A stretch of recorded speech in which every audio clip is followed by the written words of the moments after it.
You are such a terrible person. Get out of here right now. I don't even want to see your face.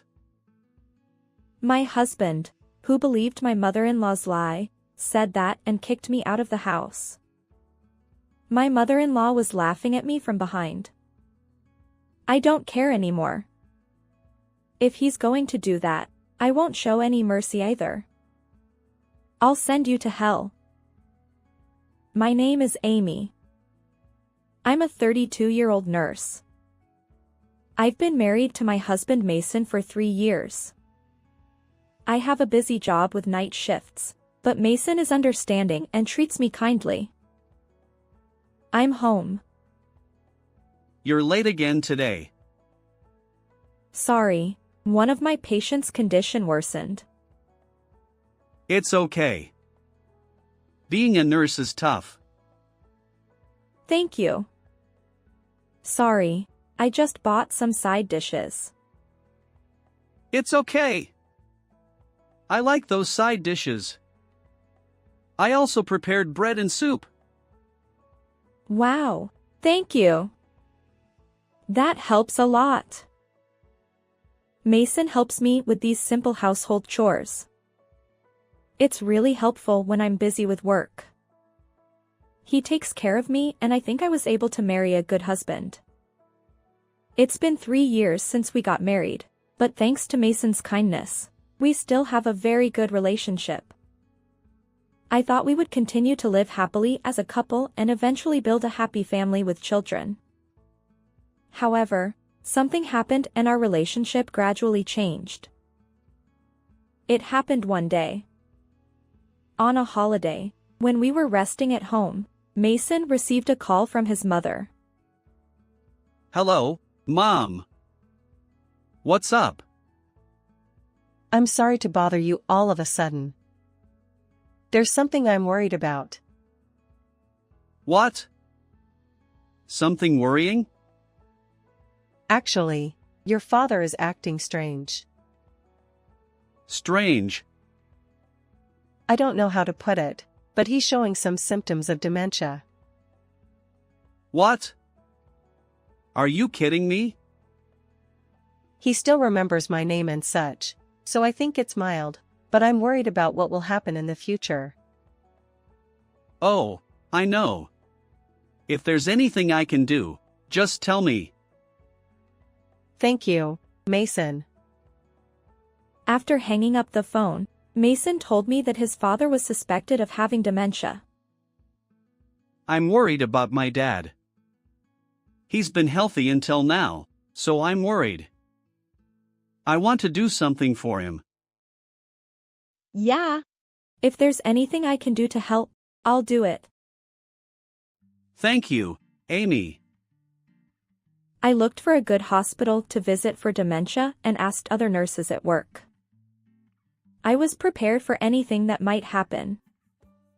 But things took an unexpected turn. It was Mason's words that triggered it. One day, Mason told me that he had something to talk to me about. What is it? I sat across from Mason at the dining table, drinking coffee after dinner. I stopped stirring my coffee with a spoon when Mason said something unbelievable. I'm thinking of living with my mother and father. What? Living together? Don't you remember I told you that my father was suspected of having dementia? His symptoms have gotten worse, and my mother is having a hard time. So I thought we should move back. It would help prevent his condition from worsening, and we could take care of him if anything happened. Of course, you'll help my father too, right? Well. You said you'd help before, didn't you? I said I would help by finding a hospital or something, but I never agreed to live with them. Amy, do you not want to live with them? Don't you care about my parents? No, it's not that. Then it's okay, right? Mason decided to force us to live together. I felt a little uneasy about the way he decided it without asking me. I was shocked that Mason, who is usually so kind, would force us to live together like this. But he has always been understanding of my work and helped with household chores.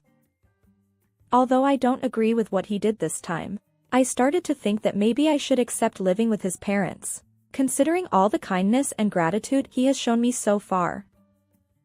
That's how I convinced myself. I reported to my parents that we had decided to live together. I see. Dementia is tough, so I understand the desire to cooperate as a family. But don't push yourself too hard.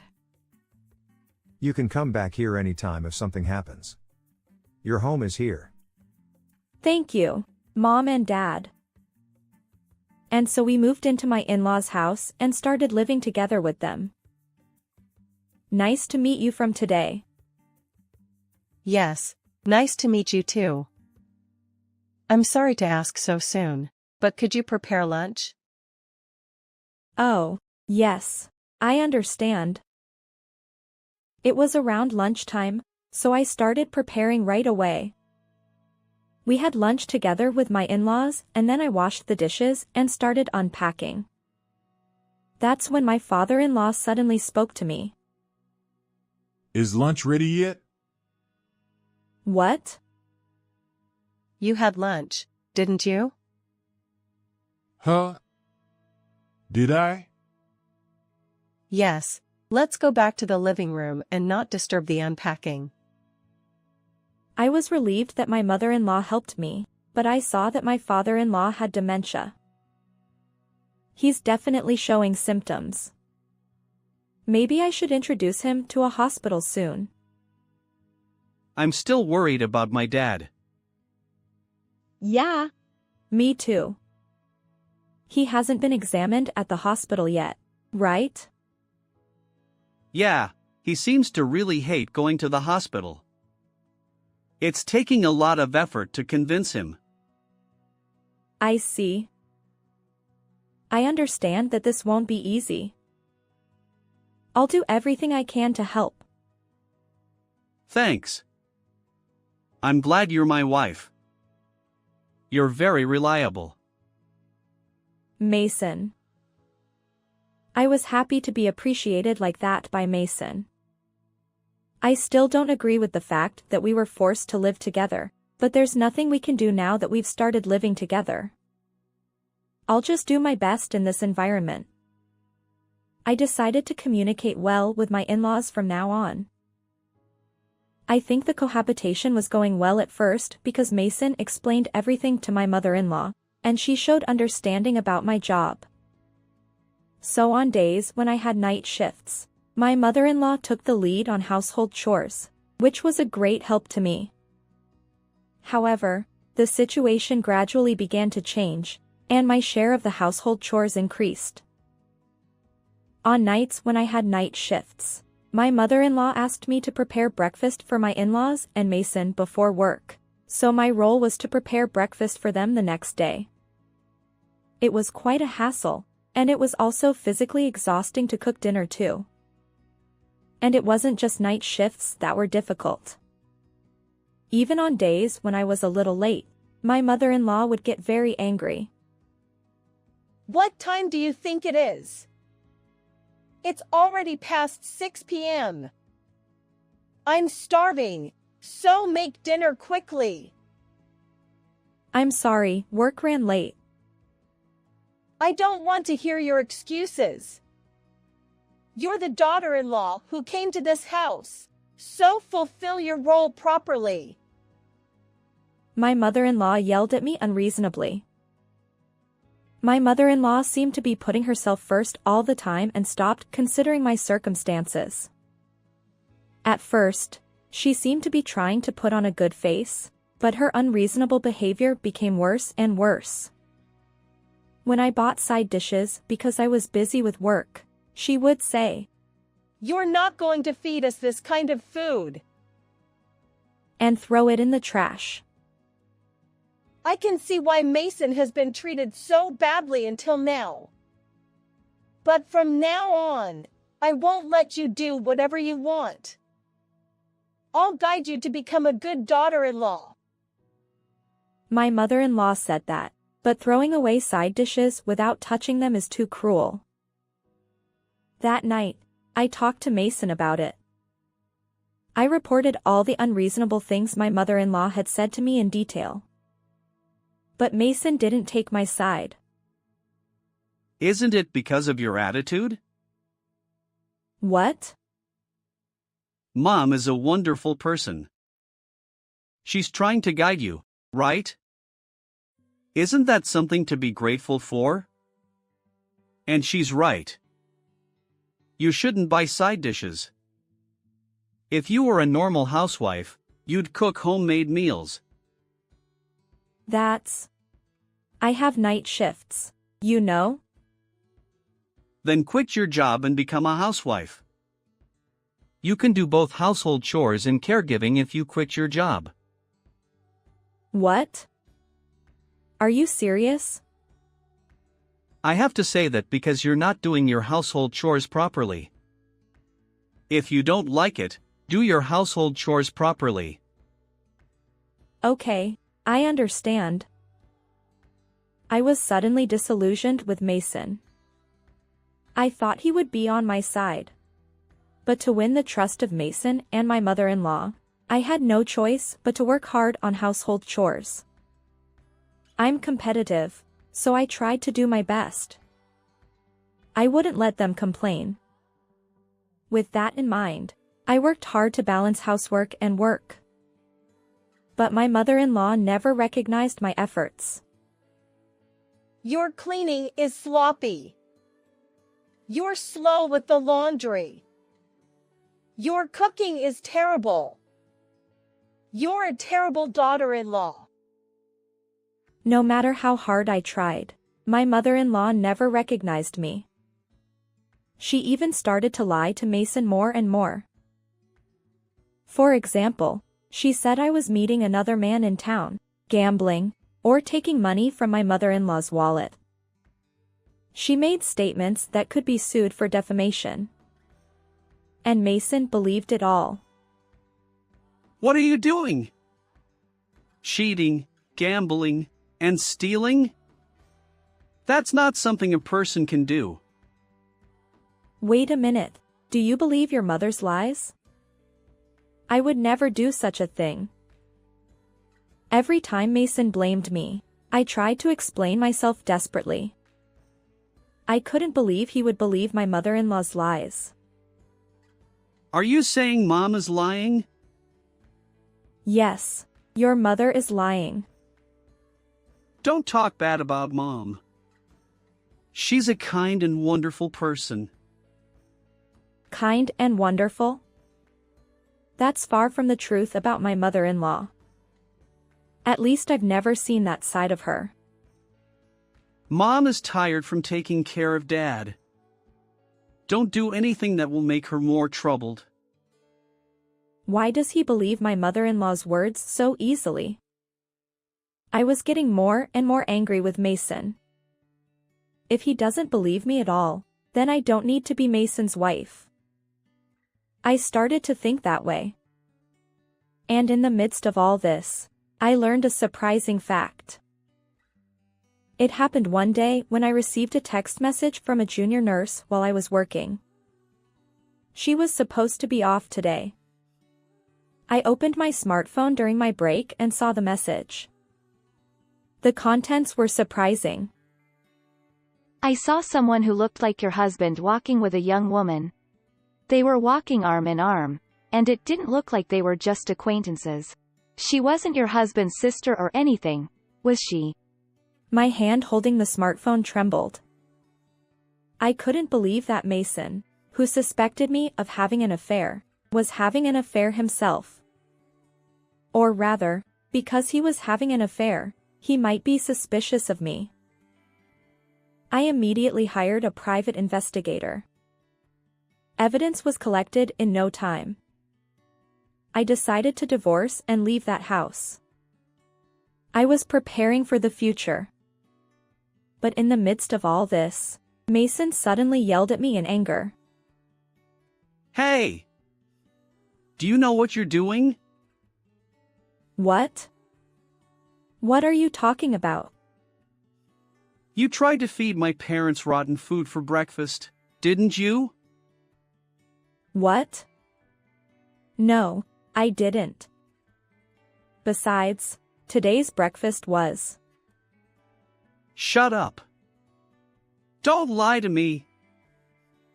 But I'm not lying. I didn't have time to cook that day, so I bought various ingredients that they could eat by themselves, like bread, jam, and yogurt, and put them in the fridge. I didn't make anything for my in-laws. That means my mother-in-law is lying. But Mason wouldn't listen to a word I said. You're such a lowlife. Get out of here. I don't want to see your face. He kicked me out of the house after believing my mother-in-law's lies. My mother-in-law was laughing at me from behind. I don't care anymore. If that's how he feels, I won't show any mercy. I'll drag you down to hell. Fine, I'll leave. I packed my bags and left my in-laws' house. Then I went back to my parents' house. My parents were surprised to see me come back so suddenly, but they were outraged when I explained the situation. That's unbelievable. I can't believe they were such a terrible family. Like I said before, you can stay here as long as you want. I felt a surge of relief from my parents' kindness. I must have been under a lot of stress at my in-laws' house. I was able to relax and rest my body at my parents' house for the first time in a long time. I also started working by going from my parents' house. I still had some of my belongings at my in-laws' house, but I was able to bring back the essentials, so it wasn't a problem. About a week later, Mason called me, but I ignored him. He kept calling me, but I ignored him. I prepared for the divorce. About a month after I left my in-laws' house, I visited them. It was a day off, so Mason was at home. Oh, you finally came back. How are you? Have you reflected on your mistakes? I thought you must be really depressed because you didn't answer the phone. Well, from now on, you'll have to take care of Mom and Dad. He said that to me. And my mother-in-law was smirking with her arms crossed. I'll teach you a good lesson, so be prepared. They seemed to think that I came back. They probably expected me to beg for forgiveness. But I didn't come here to return to my in-laws' house. I came here to divorce. I handed the divorce papers to Mason in front of me. Huh? What's that? What? Mason froze when he realized it was a divorce paper. What do you mean, you want to divorce me? Yes. Then please sign here. Hey, wait a minute. It's crazy to suddenly divorce me. Mason looked panicked. And so did my mother-in-law. That's right. You can't just divorce him like that. You have a duty to help us as his wife. I don't need his permission to divorce him in this case. It's an absolute divorce. I can fight you in court if you want. Wait! My mother-in-law was flustered by the word court. And she couldn't say anything else and just froze. I just came to get the rest of my stuff today. Besides, your father's dementia was a lie, right? I heard your conversation from your room the other day. You thought if you said he needed care, I would have to live with you, right? But it worked out well, didn't it? I also heard you praising him for his great acting. So he wasn't really demented, right? That's why he refused to go to the hospital so stubbornly. That's... My mother-in-law was shaken by the fact that I saw through her lie. Ignoring her, I packed up my stuff and left my in-laws' house. And I got in my father's car waiting outside and went back to my parents' house. After that, I divorced Mason through a lawyer and demanded alimony from Mason and his mistress. I got them to pay $30,000 each. Mason's affair became known at his company and it became a big problem. Apparently, his mistress was his boss's wife. It became a messy situation and Mason was demoted and transferred to a local branch. It's all his own fault, and he deserves it. And my former mother-in-law was punished by fate. She got a slipped disc and had to be hospitalized for a while. As a result, there was no one who could do the housework. And my former father-in-law had to take care of himself. But he couldn't cook or clean at all. He couldn't cook for himself, so he ate what he bought every day. And because of that, he got sick and had to go to the hospital. They all got what they deserved. On the other hand, I became single and moved back to my parents' house and got a better environment to work hard. So I'm working harder than ever. Thanks to that, I got promoted. I don't need love for a while, so I'll just focus on my work and earn a lot of money. And save up more and more. How did you like this story? Please also subscribe to my channel. See you in the next video.